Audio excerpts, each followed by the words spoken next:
Hello friends, welcome to channel మాట ముచ్చట. ప్రస్తుతం తెలుగు రాష్ట్రాల్లో ఎక్కడ చూసినా సరే సంక్రాంతి హడావిడే కనిపిస్తుంది. పిల్లల దగ్గర నుంచి పెద్దోళ్ళ వరకు ప్రతి ఒక్కరూ పండుగని చాలా ఎంజాయ్ చేస్తున్నారు. కుటుంబ సభ్యులు అందరూ ఒకే చోట చేరి అసలైన సంక్రాంతి పండుగని జరుపుకుంటున్నారు. అయితే మెగా ఫ్యామిలీ కూడా చాలా గ్రాండ్గా ఈ పండుగని సెలబ్రేట్ చేసుకుంది. అయితే గతంతో పోలిస్తే ఈసారి సంక్రాంతి పండుగను మెగా ఫ్యామిలీ చాలా గ్రాండ్గా సెలబ్రేట్ చేసుకున్నట్టుగా తెలుస్తుంది. చెప్పాలంటే ఈ సంక్రాంతి పండుగ మెగా ఫ్యామిలీకి చాలా స్పెషల్. ఎందుకంటే రామ్ చరణ్ కూతురు క్లింకారాకు ఇదే తొలి పండుగ కావడం విశేషం.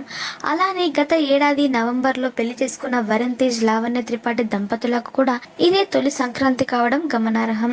ఇకపోతే సంక్రాంతిని మెగా ఫ్యామిలీ బెంగళూరులో తమ ఫామ్ హౌస్ లో చాలా ఘనంగా జరుపుకుంది. 2 రోజుల క్రితమే అక్కడికి అందరూ వెళ్లిపోయారు. ఇకపోతే ఈ వేడుకలో పవన్ కళ్యాణ్ తప్పితే దాదాపు మెగా అలాగే అల్లు కుటుంబ సభ్యులందరూ కనిపించారు. ఈ ఫోటో చూస్తుంటే మెగా అభిమానులకు 2 కళ్ళు సరిపోవట్లేదని చెప్పాలి.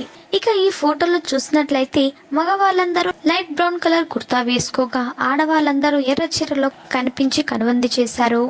ప్రస్తుతం మెగా అలాగే అల్లు ఫ్యామిలీకి సంబంధించిన ఈ గ్రూప్ ఫోటో సోషల్ మీడియాలో బాగా చక్కర్లు కొడుతుంది.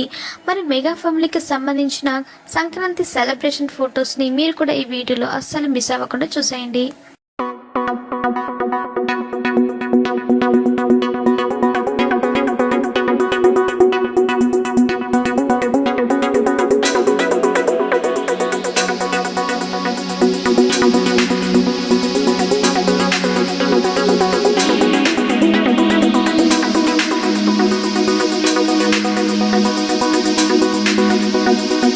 ఇలాంటి మరిన్ని లేటెస్ట్ అప్డేట్స్ కోసం మాట ముచ్చట ఛానల్ని తప్పకుండా సబ్స్క్రైబ్ చేసుకోండి. అలాగే పక్కన కనిపించే బెల్ బటన్ని క్లిక్ చేయడం మర్చిపోవద్దు. Thanks for watching this video.